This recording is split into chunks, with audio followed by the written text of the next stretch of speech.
Kita mulai nih bareng-bareng. Ya, Assalamualaikum warahmatullahi wabarakatuh. waalaikumsalam warahmatullahi wabarakatuh. Alhamdulillahirabbil alamin. Wassalatu wassalamu ala sayyidil anbiya wal mursalin. Habibina wa syafiina Muhammadin wa ala alihi wa sahbihi wa man tabi'ahum bi ihsanin ila yaumidin. Raditu billahi robba wa bil islami dina wa bi Muhammadin nabiyya wa rasula. Rabbi zidni ilma warzuqni fahma. Rabbi syrah li sadri wa yassir li amri wahlul 'uqdatam min lisani yafqahu qoli. Amma ba'd. Sadidal kiram rahmatullahi alaikum. Peserta kajian rutin enomik yang berbahagia. Mari kita mulai kajian kita dengan bersama-sama membaca basmalah. Bismillahirrahmanirrahim. Pada pagi hari ini kesempatan saya untuk menyampaikan bahan diskusi kita terkait dengan pasar menurut Islam. Mohon izin saya share screen dulu.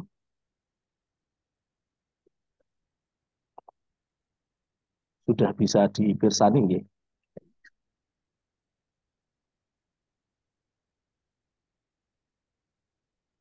Masuk, Pasar masuk. masuk nggih. Monggo. Pasar menurut Islam.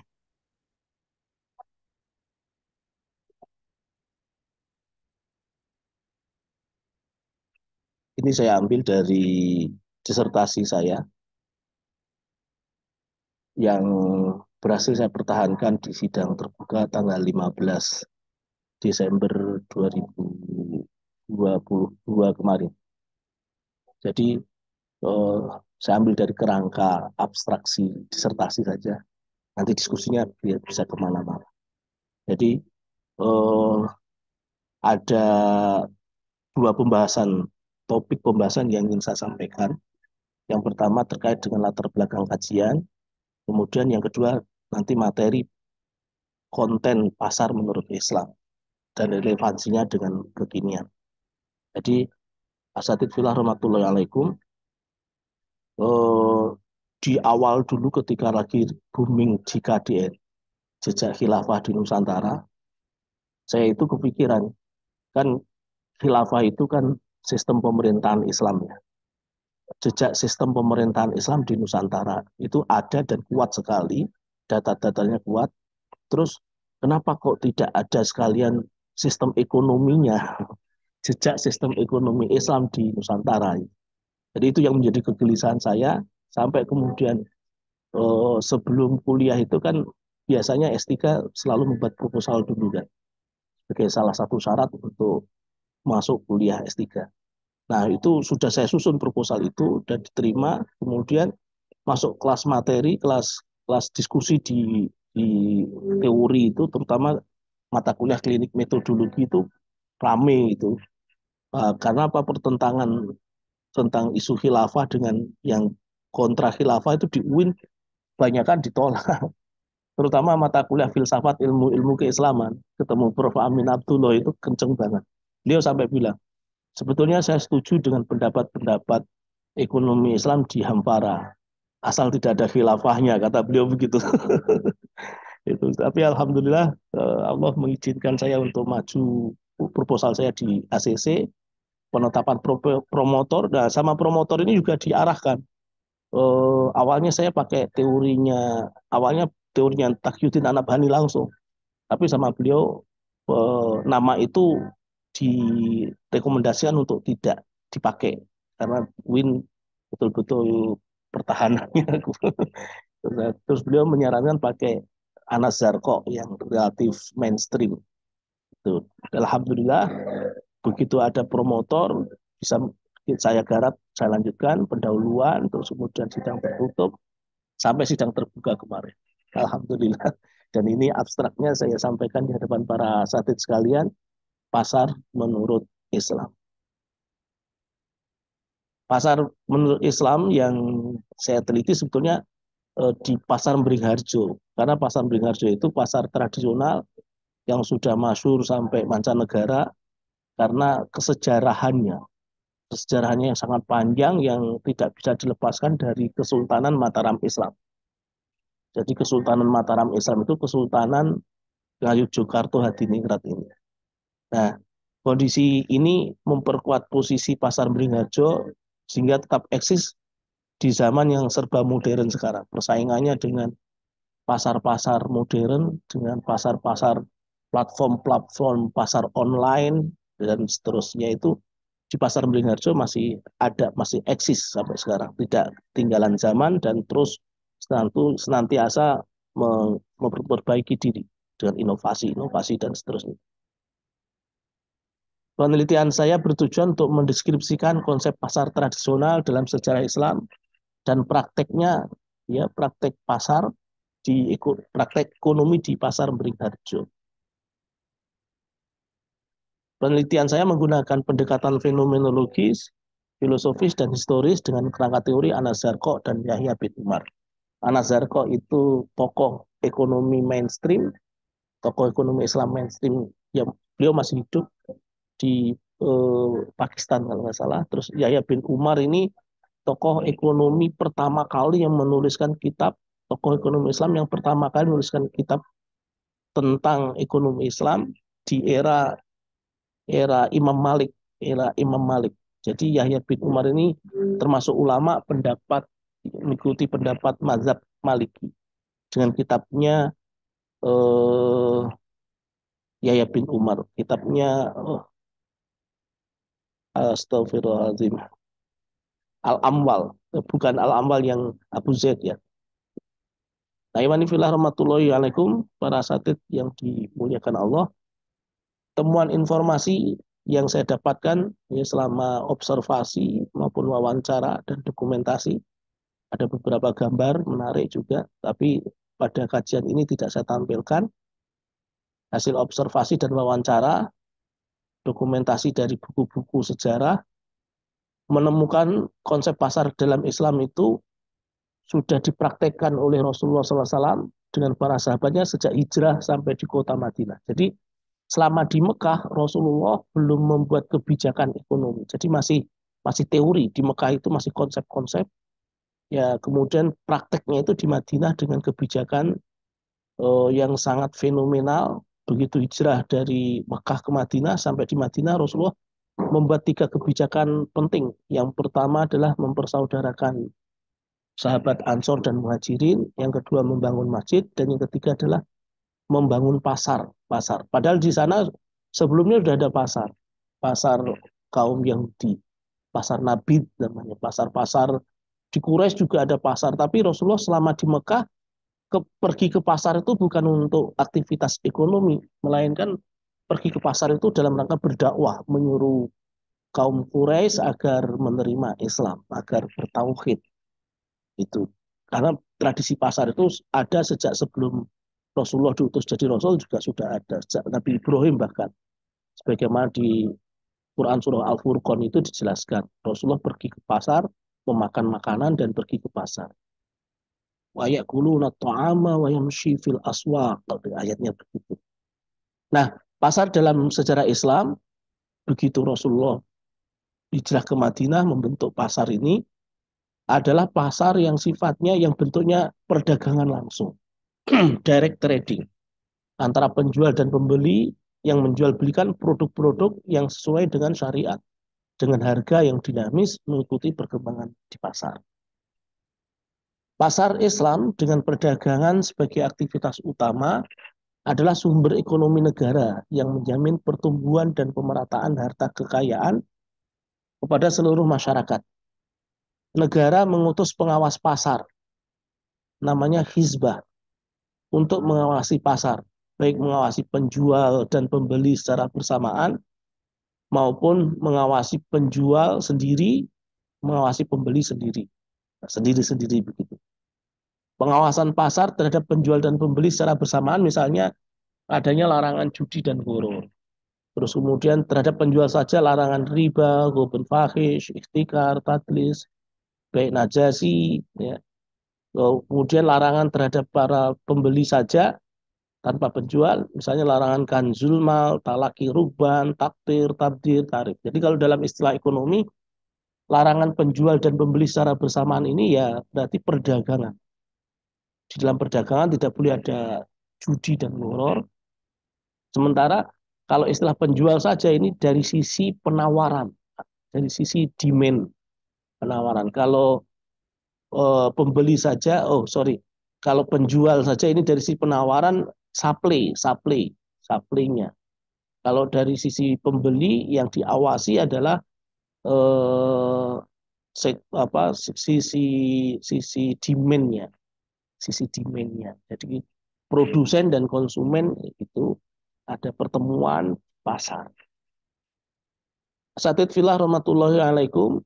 Kemudian temuan informasi pasar menurut Islam selanjutnya adalah praktek di pasar Beringharjo yang dari sisi sejarahnya terbagi menjadi 3 periode.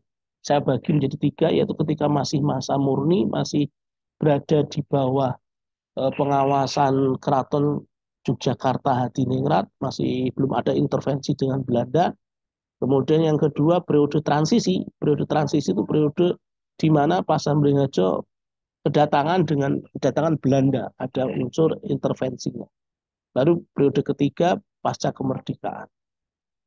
Pada periode masih murni, kondisi Pasar Beringharjo masih otentik, masih natural, masih alami, masih murni, sesuai dengan konsep pasar tradisional Islam, yang ini melanjutkan tradisi tradisi para pedagang yang mereka sebetulnya para pendakwah ya Wali Songo yang dibawa oleh para Wali Songo.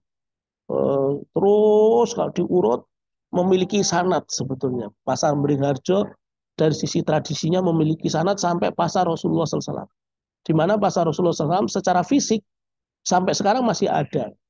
Asatidz sekalian, kalau berkenan Allah izinkan untuk umroh atau haji, saya tahun 2010 alhamdulillah diizinkan Allah untuk hadir di Masjidil Haram, Masjid Nabawi di barat. Seingat saya itu di barat Masjid Nabawi itu masih ada pasar Nabi itu yang dikelola oleh otoritas Saudi sekarang. Jadi secara fisik itu pasarnya Nabi, pasar atau Sukul Ansor, namanya Sukul Ansor, pasarnya Nabi itu sampai sekarang masih ada. Secara fisik itu, secara bangunan masih ada.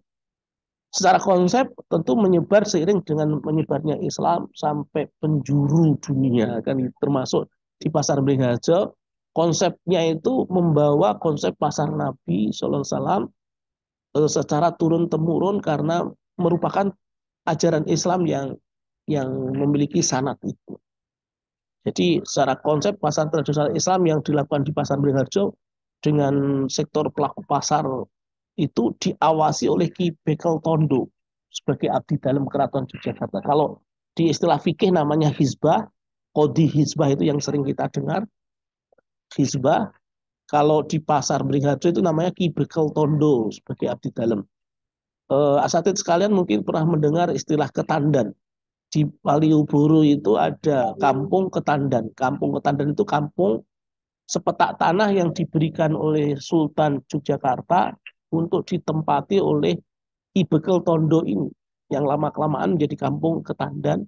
Tapi sekarang kampung itu menjadi milik Cina, pecinan. Jadi pecinan. Kenapa? Karena masa transisi, ya kita masuk masa transisi itu kedatangan Belanda, kemudian ada intervensi, sampai kemudian para Tondo ini, Ki Ageng Ki Bekel Tondo ini dia mulai kalah bersaing dengan pendatang Cina ini.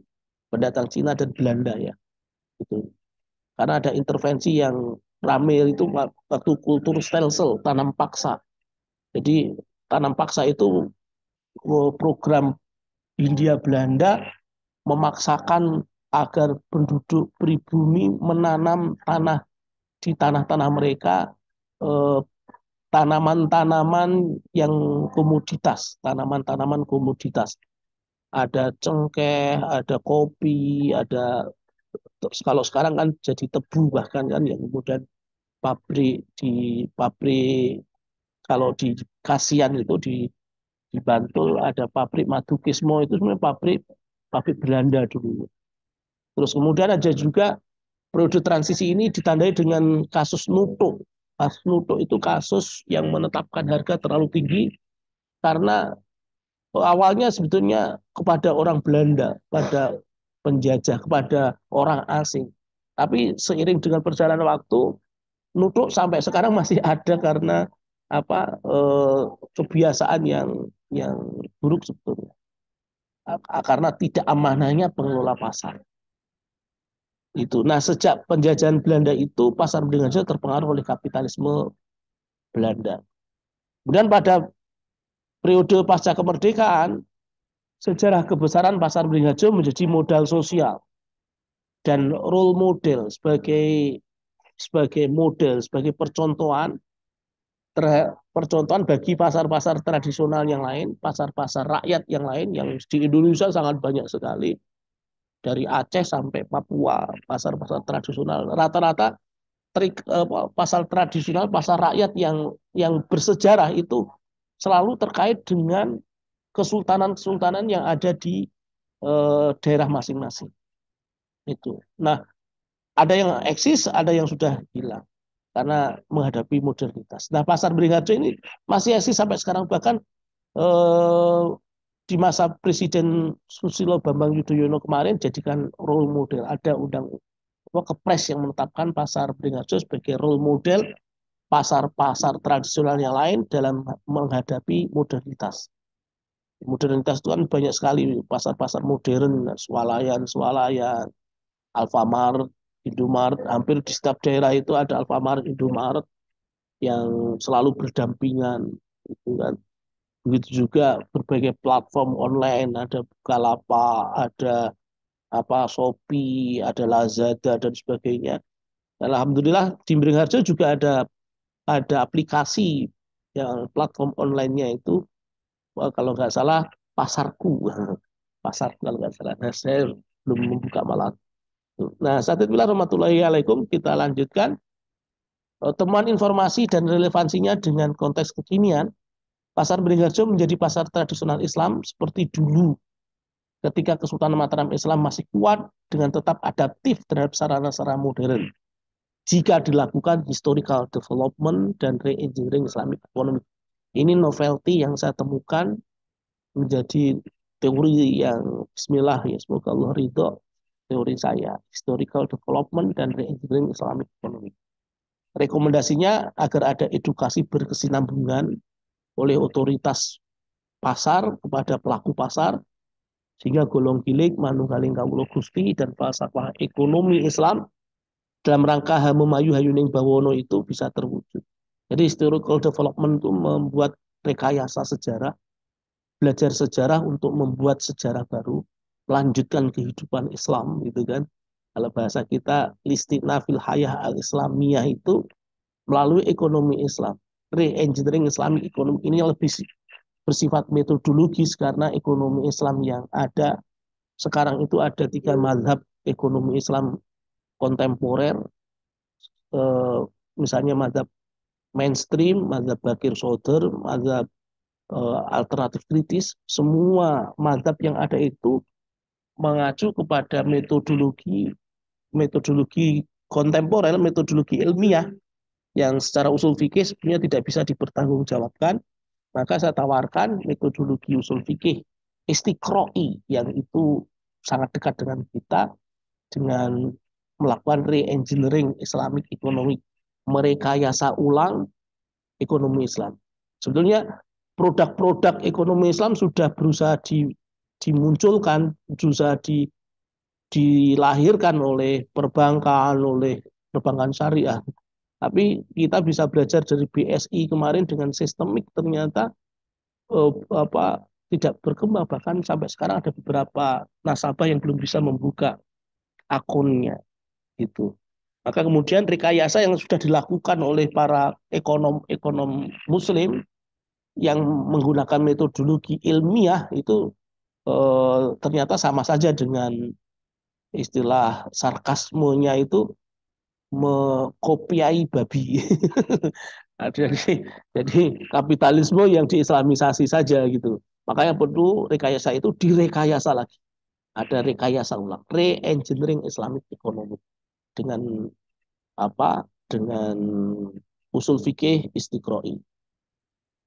Jadi itu istiqlal development itu dakwah melanjutkan kehidupan Islam, re-engineering Islam ekonomi Islam berbasis metodologi istiqroi, bukan hanya metode ilmiah mazhab ekonomi Islam kontemporer, mainstream bagi sumber alternatif kritis. Saya kira itu yang bisa saya sampaikan. Kita mungkin masuk ke sesi diskusi pembahasan. Terima kasih. Assalamualaikum warahmatullahi wabarakatuh. Waalaikumsalam warahmatullahi wabarakatuh. Terima kasih atas paparan diskusinya, Ustadz Yuwana. Karena dekat dengan kita lokasinya, ya, jadi apa eh, di Beringharjo, maka kita saya kira yang orang Jogja silahkan mungkin bisa memberikan eh, masukan atau mungkin pertanyaan dan sebagainya. Hanya begini Pak, mungkin pertanyaan kita sebagai orang yang pernah tahu Beringharjo, kira-kira apa perbedaan yang paling dasar yang mungkin terjadi antara Beringharjo saat ini dan Beringharjo dulu ketika masih masih masih masih dikuasai oleh tadi disampaikan di fase pertama, fase kedua, ketiga itu kira-kira perbedaan yang fundamental dan tadi hal yang perlu di re-engineering kira-kira tadi kira apa ya Pak Ustadz Yuwana, nggak bisa dipaparkan lebih jauh. Oke, terima kasih Ustaz Khalid. Jadi eh, perbedaan yang terjadi antara Beringharjo masa di masa murni ya dengan Beringharjo di masa transisi dan Beringharjo di masa sekarang. Itu saya melihatnya pada aspek pengawasannya, pada aspek pengawasan pasar. Jadi di masa Beringharjo masih murni itu ada namanya Ki Bekel Tondo. Jadi pengawas pasar itu dia selalu selalu bekerja mengawasi pasar. Jadi dulu ketika masih masa kerajaan, masih Kesultanan Yogyakarta itu, pasar Beringharjo itu tidak 24 jam seperti sekarang. Dulu dimulai jam 6 pagi dan berakhir jam 4 sore. Biasanya dimulai itu dengan tondo, makanya disebut tondo. Hasil wawancara saya dengan Pak Noto, Pak Darnoto itu, Darmanto itu, beliau bercerita sebagai sesepuh pasar, beliau menghentikan itu Ki Ageng Tondo ini, Ki Bekel Tondo ini selalu membawa gong, tung, tung, tung, untuk memulai pasar. Tondo untuk memulai pasar jam 6 pagi itu. Lalu kemudian pasar mulai ada kehidupan, ada tanda-tanda kehidupan. Terus kemudian apa berlakulah praktek jual beli itu. Itu yang di masa masih murni. Ada Ki Ageng atau Ki Bekel Tondo sebagai abdi dalam. Tapi kondisi itu dirusak oleh Belanda di masa transisi. Belanda berusaha untuk memonopoli pasar dengan cara menggeser peran Ki Ageng Tondo ini. Jadi eh, sampai kemudian Ki Ageng Tondo kalah dalam arti memang eh, pendapatannya sedikit, terus kemudian apa arogansi Belanda itu sudah keterlaluan, itu kan sampai kemudian Belanda membangun pasar Beringharjo dengan bangunan yang sangat sangat megah itu kan, itu pasar yang terindah di Pulau Jawa kata Belanda begitu.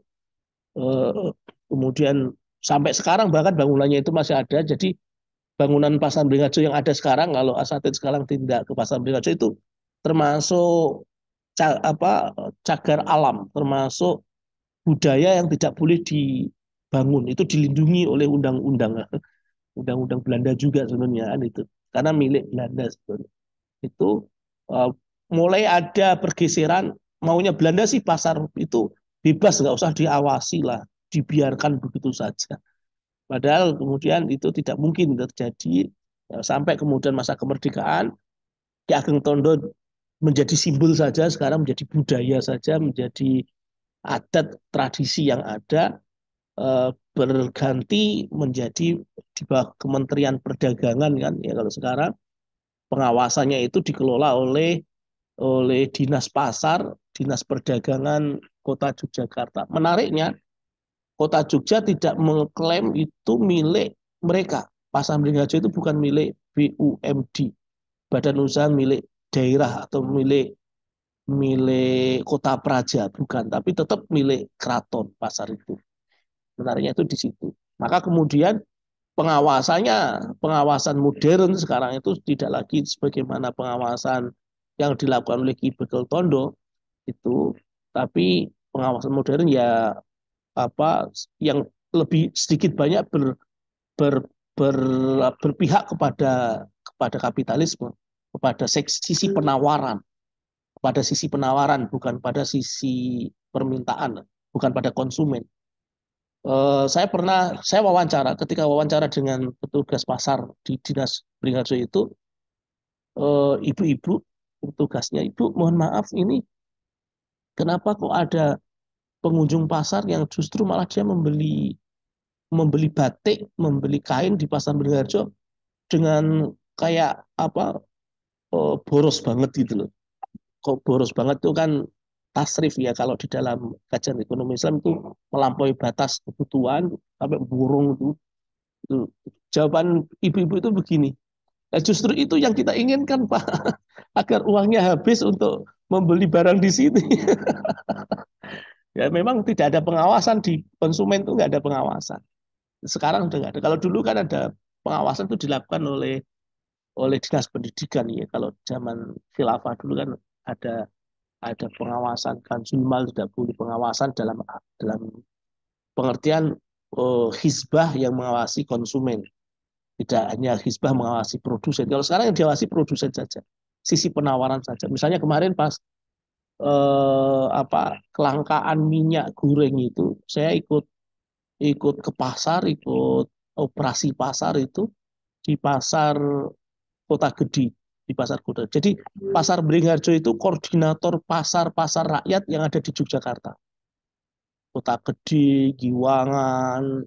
Mungkin dulu ketika masih kerajaan, pasar Bantul juga ikut koordinasi pasar Beringharjo juga. Saat Khalid yang di pasar Bantul, pasar itu kan pasar tradisional juga, pasar rakyat juga.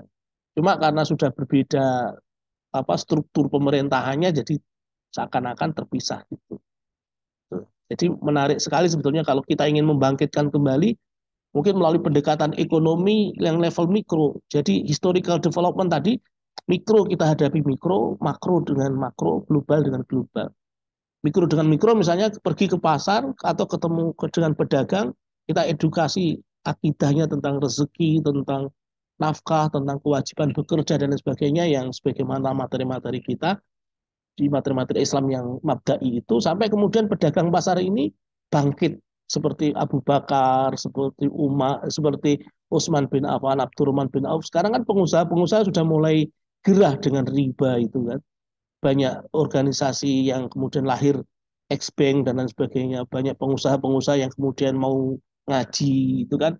Itu menunjukkan secara mikro mereka mereka sadar bahwa ini problem bukan di problem mikro sebetulnya.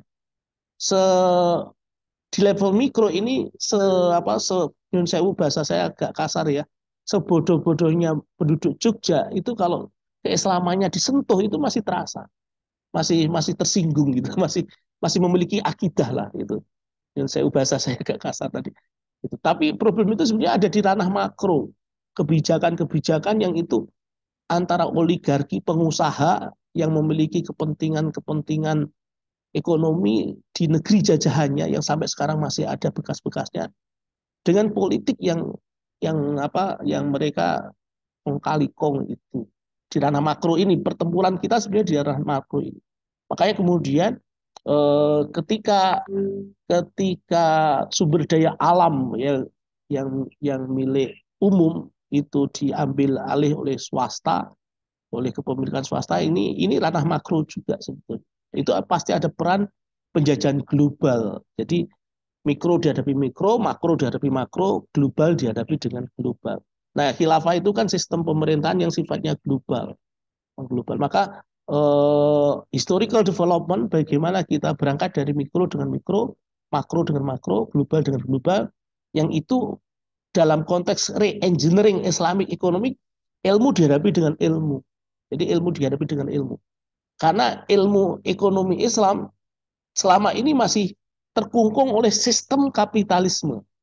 Makanya kemudian pada ranah tertentu, pada titik tertentu ketika ada alun nusroh nanti, bagaimana sistem ekonomi kapitalisme sekarang itu harus digeser dengan sistem ekonomi Islam. Agar ilmu ekonomi Islam itu berkembang. Selama ini ilmu ekonomi Islam tidak berkembang, kenapa? Karena sistem yang memayungi masih sistem kapitalisme.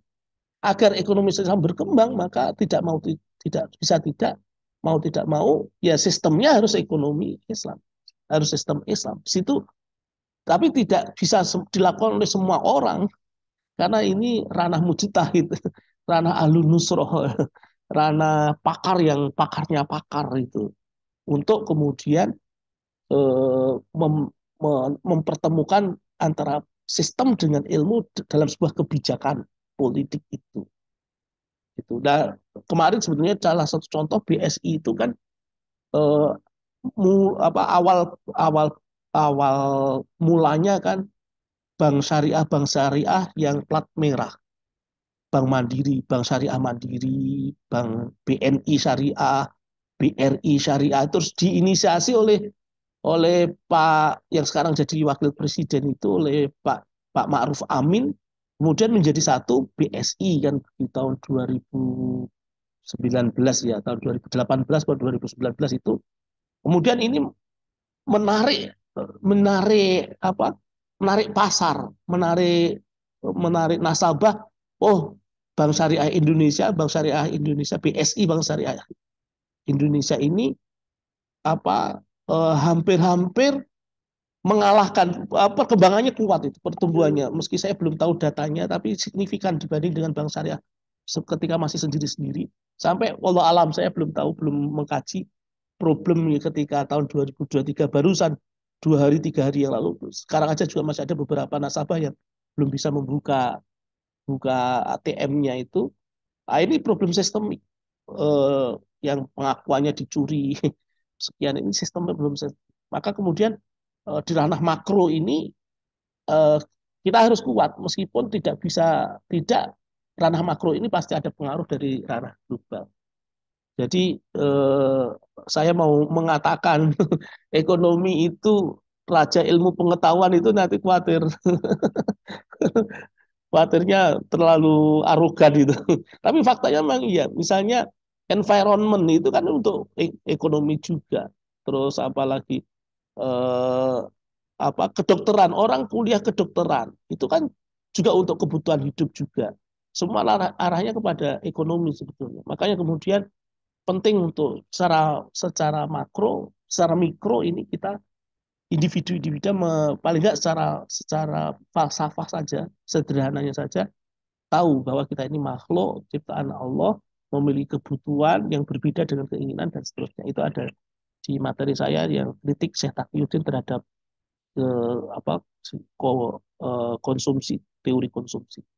Jadi itu Ustaz Khalid. Wallahu alam bishawab. Itu sepertinya Ustaz Ida mau menambahkan ini. Monggo, monggo, Tat. Iya, silakan. Iya, monggo. Oke. Waalaikumsalam, Yana ya.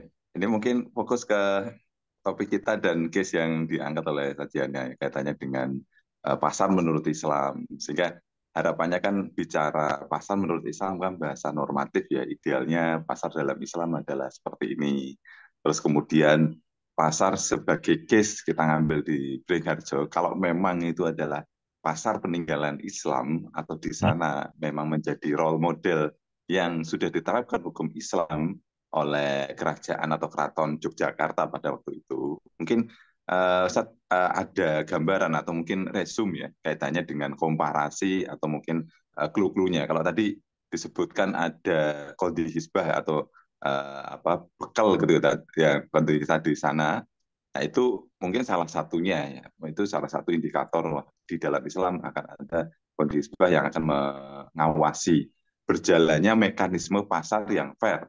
Nah, ini mimpi dari kaum kapitalis, mimpi dari para ekonom itu adalah terbentuknya pasar yang fair, pasar yang sempurna katanya mereka gitu ya, fair market di mana mekanisme pasar itu berjalan secara otomatis. Nah, mungkin ada indikator-indikator ya, kaitannya dengan pasar menurut Islam yang ditemui di Beringharjo ini. Misalnya salah satunya tadi disebutkan bahwa ada hukum-hukum dalam Islam kepada para pembeli, para penjual, dan dalam mekanisme pasar itu sendiri. Dan kalau kita lihat, tadi disebutkan ada nuduk, itu kan sebetulnya dalam Islam itu nggak boleh gitu, nggak boleh dalam artian mungkin ada dulu sebagian tempat itu yang misalnya mencegat ini ya penjual di jalan. Nah itu kan hal-hal yang menurut Islam nggak boleh karena nanti akan mengurangi informasi harga menurut mereka. Nah, indikator-indikator itu apakah kemarin sudah diresum misalnya, oh ini indikator apa normatifnya itu dalam Islam bagi pembeli harusnya seperti ini, bagi penjual pembentukan harga dalam pasar. Nah, apakah ini ditemui dan menjadi indikator bahwa oh kalau ini ditemui dulunya meskipun bahasa normatifnya sudah ada regulasinya, tapi mungkin sekarang sudah mulai memudar. Nah, itu kan itu menjadi improvement. Misalnya dari 10 indikator ada 7 yang ditemui, ada regulasinya atau mungkin ada jejaknya gitu. Nah, ini 70% ini kan sudah mirip sesuai ketentuan Islam sehingga bisa dikatakan pasar Beringharjo ini adalah pasar yang memang menerapkan murni syariat.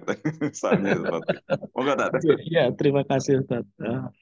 Iya, memang diskusi saya dengan promotor itu panjang sekali Ustaz. Di awal dulu saya pengennya vis a vis kapitalisme dengan Islam, awalnya begitu.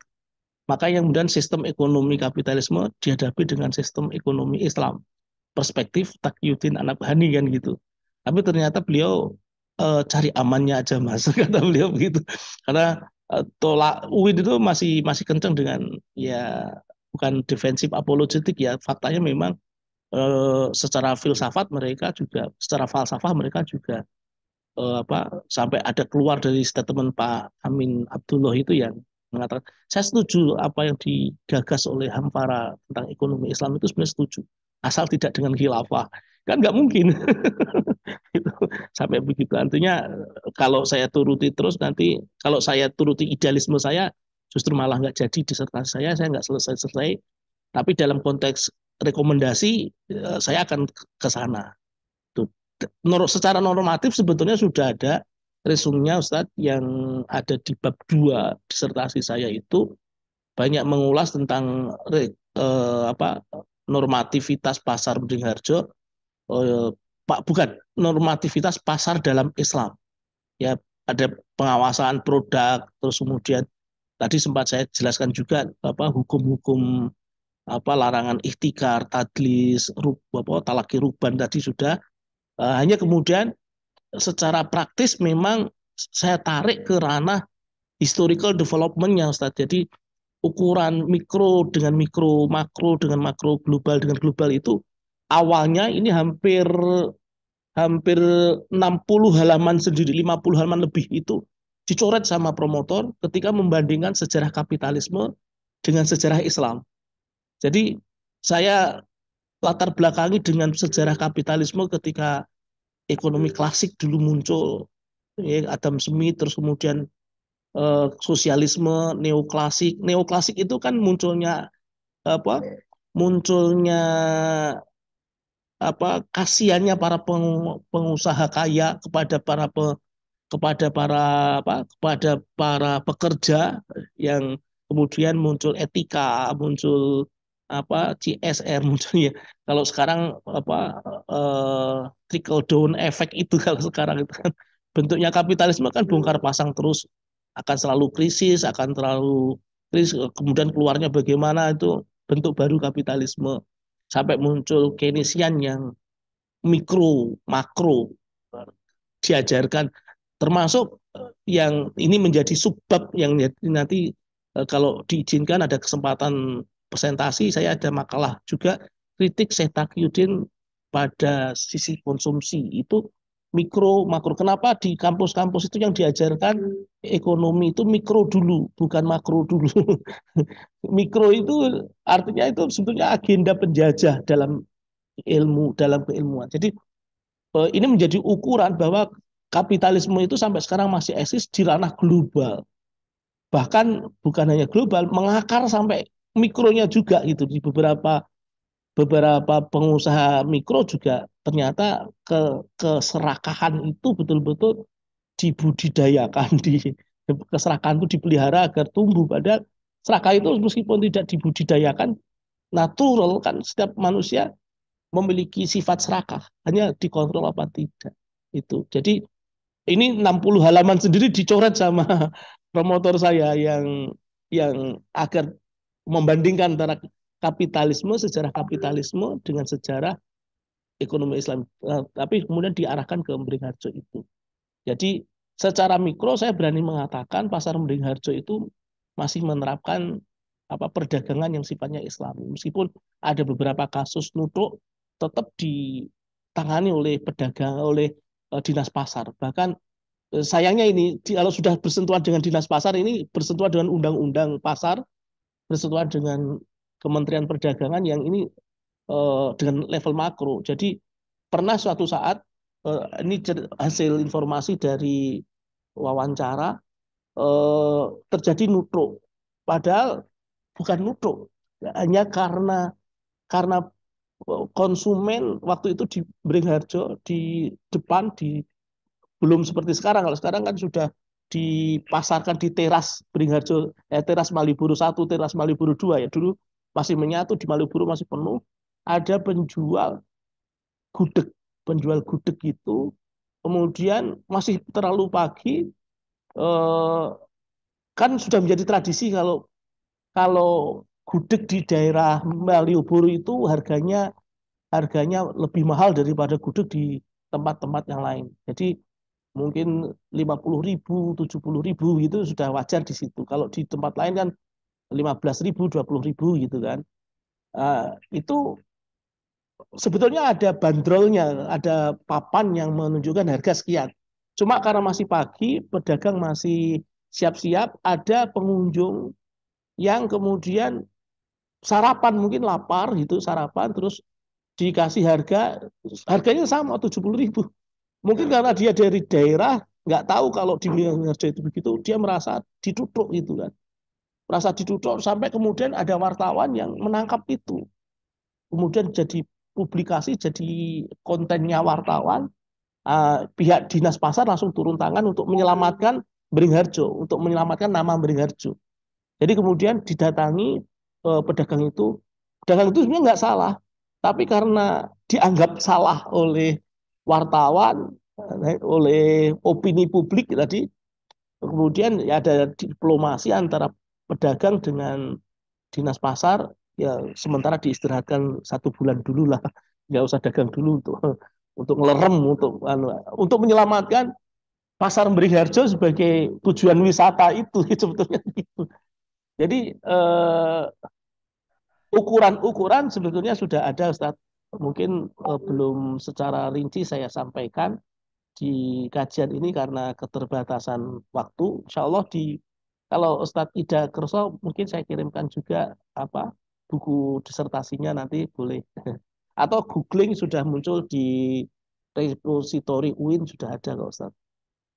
Jazakallah khair Ustadz Ida. Terima Iya, kasih. apaan gitu. Ya, Tat, mungkin ini aja sih, Tat, bukan mungkin maksud saya bukan normatif dalam artian membandingkan sistem dengan sistem ya, tapi mungkin tadi untuk menarik atau untuk menyusun konklusi bahwa Beringharjo itu pasar yang Islami yang dulu pernah diterapkan syariat Islam dalam Islam di pasar di Beringharjo itu kan misalnya jenengan tadi menyebutkan ada parameter indikator penjual, pembeli. Oh, di sini larangan Goben Fahis ini ada loh di sini di Beringharjo misalnya ada indikatornya ini, terus di larangan ikhtikar, nah ini juga sudah pernah ada. Nah hal-hal yang kayak gitu kan paling nggak misalnya jenengan dari bersama misalnya larangan judi dan gorot itu adalah salah satu indikator pasar Islami, terus kemudian jenengan temukan di Beringharjonya seperti ini gitu. Ya, itu kan berarti lebih memudahkan menyusun konklusi bahwa oh misalnya katakanlah memang tidak ideal dari 10 parameter tadi misalnya bagi penjual ada sendiri, pembeli ada sendiri dan bersama ada itu mungkin baru 70-80 tapi itu kan sudah 70 atau 80%, tapi dari proporsi lebih dari 50% bisa dikonklusi bahwa oh ini sudah sesuai dengan Islam. Nah, itu kan lebih menunjukkan bahwa apa namanya Beringharjo ini memang dulu pernah diterapkan syariat Islam di sana berdasarkan ketentuan pasar dalam Islam. Itu tidak Iya, iya, gitu. iya. Saya setuju dengan Ustaz Ida sampaikan ya memang dan itu yang saya lakukan sebetulnya Ustaz. Hanya kemudian memang eh, menarasikannya saya dalam bentuk sejarah yang menjadi novelty saya tadi. Jadi eh, dan apa bukti yang saya dapatkan itu dari wawancara Ustaz, bukan dari dokumen apa paugeran. Saya cari bahkan Romotiron itu bilang itu beberapa buku bahkan di Belanda Mas, di Leiden kata beliau. Saya sampai disuruh ke Leiden juga. Wah, kalau ada uangnya sih nggak masalah itu. Itu tuh. Jadi memang ada bukti semacam undang-undang gitu ya, yang ini tidak boleh begini, yang tadi Ustadz sampaikan itu ada sebetulnya itu. Hanya kemudian saya dapatnya dari wawancara bukan dari apa dokumen kertas ya.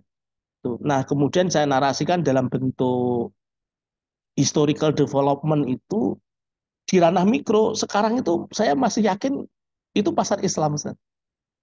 Di ranah mikro ya. Ketika ketika bicara mikro kan bicara antara satu orang dengan dua orang sepedagang dengan penjual.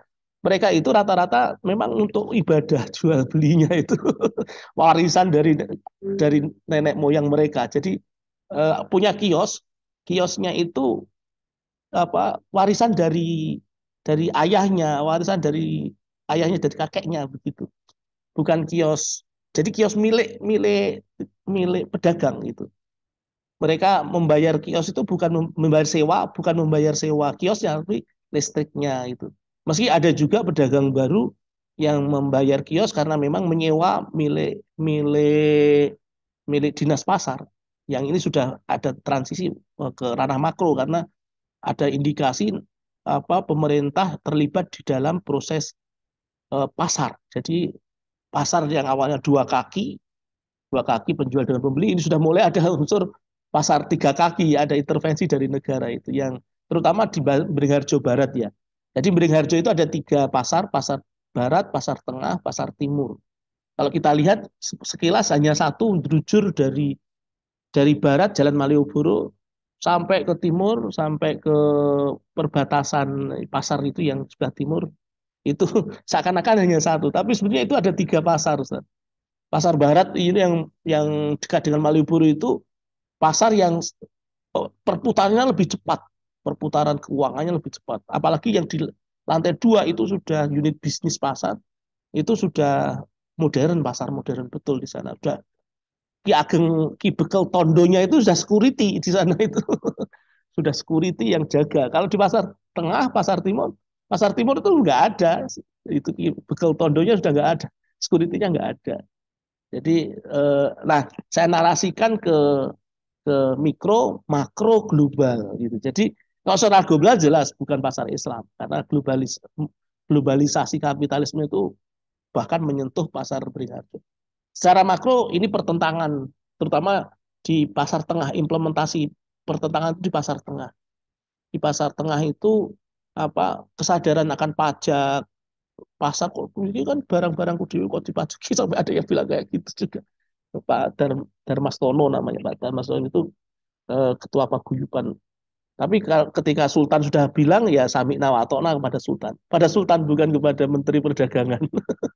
itu itu menariknya di situ. Jadi memang secara saya narasikan dengan historical development itu mikro masih Islam, masih semangat Islamnya itu masih kuat. Kalau di sana ada halakoh itu, masya Allah, itu titik tolak kebangkitan ekonomi Islam betul itu. Insya Allah.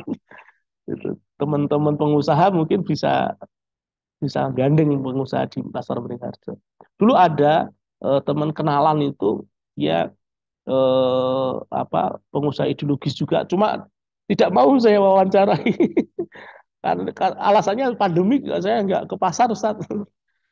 2 tahun 2020 2021 itu kan memang pandemi betul, sempat tertunda disertasi saya karena pandemi itu nggak boleh ke lapangan. Ala kulihal sukron jazilan Ustaz Hidayah, betul. Itu nanti mungkin bisa komparasi itu ada tapi tidak utuh. Kenapa? Karena dicoret oleh promotor tadi. Itu. Tapi secara normatif dalil pasar Islam itu ada di bab 2. Kemudian praktek di Miringharjo saya narasikan dengan tadi historical development yang mikro masih pasar Islam sampai sekarang. Kalau dulu makro di masa Keraton itu otomatis Islam Ustaz. Dulu sekarang bukannya peninggalan, sekarang itu masih ada semangatnya. Jadi ini bukan bukan sekedar sejarah yang dulu pernah jaya terus kemudian sekarang tidak, tapi ini fakta yang kemudian kita ingin, kalau saya punya punya keinginan membangkitkan kembali pasar itu menjadi kebangkitan Islam dari setitik aktivitas dagang di Pasar Beringharjo menjadi apa menjadi gunung es itu yang kemudian menghancurkan kapitalisme gitu. Wallahu a'lam bishawab. Terima kasih Ustaz Ida, terima kasih. Sampun. Jadi sekarang Oke, aman, aman. Ya, terima kasih Ustadz Yulana atas paparannya. Jadi eh, eh, pagi ini karena memang kita agak konsisten membatasi waktu. Jadi mungkin ada beberapa hal yang nanti tadi pernah disampaikan, ditanyakan, mungkin nanti bisa dipaparkan lagi di pertemuan berikutnya yang berkaitan dengan mungkin klasifikasi pasar dulu, Pak. Nanti kita angkat, sebenarnya karena pasar, kalau saya bayangkan, ini dalam bayangan bodoh saya, dulu pasar itu memang nggak ada ya, selain pasar di mana? Beringharjo. Selain pasar di Beringharjo gitu ya, tadi Bantul itu kan nggak ada. Ya pasar itu kita mau beli apa-apa ya, adanya cuma di situ. Sementara sekarang pasar itu sudah sangat banyak sekali ragamnya. Ada pasar, ya katakanlah tadi flea market, ada pasar-pasar sekunder, pasar saham, pasar. Nah itu kalau misalnya kita kita lihat mapnya itu pergeseran-pergeseran yang terjadi itu perkembangannya dulu, perkembangan pasar yang dulu sampai sekarang.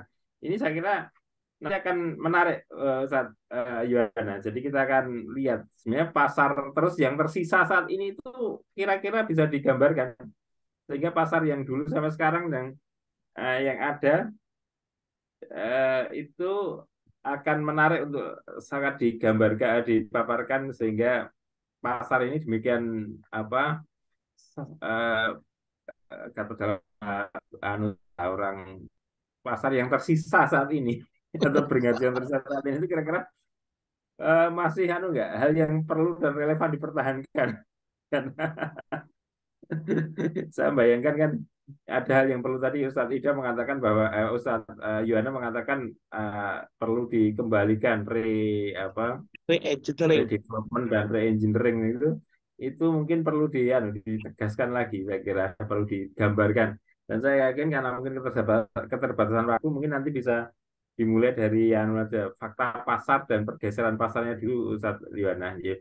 Besok minggu depan bisa dipaparkan di fakta pergeseran pasar di dunia saat ini yang dulu diwakili Beringharjo saja sampai dengan saat ini, saya kira perlu disampaikan lagi sehingga nanti saya yakin masih akan berkembang terus. Temanya sangat besar ini. Ya, matur nuwun. Tapi anyway ini buat kita sesuatu yang baru ya. Dan nanti monggo kalau misalnya Ustadz Ida mampu, Ustadz Yohana mampu mau memberikan bagian chapter dari apa dari disertasinya untuk dipaparkan salah satu chapter saja kan besok sangat baik. Mungkin nanti dalam 2 hari 2 hari ini bisa diberikan judul baru, salah satu chapter saja, chapter dari chapter dari disertasinya. Nggih. Ya, insya Allah, Ustaz. Bisa, insya Allah. Nggih. Demikian Pak sekalian, di sini ada satu peserta forum kajian Rabu pagi Nkomik ini. Sudah jam 6:02. Harapannya kita bisa melakukan aktivitas lebih baik di pagi ini.